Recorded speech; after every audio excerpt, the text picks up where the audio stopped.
Why do 100% of humans hiccup? The answer is quirkier than you think. Hiccups are like your body's prank call. They start in your diaphragm, that muscle under your lungs. When it spasms, your vocal cords snap shut and voila, hiccup.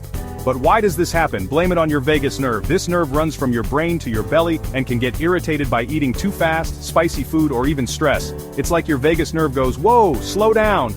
So next time you hiccup, remember, it's your body's way of hitting the pause button. Annoying? Yes. Fascinating? Absolutely. Hit that like button if you've ever had a hiccup attack, and don't forget to subscribe for more quirky science facts.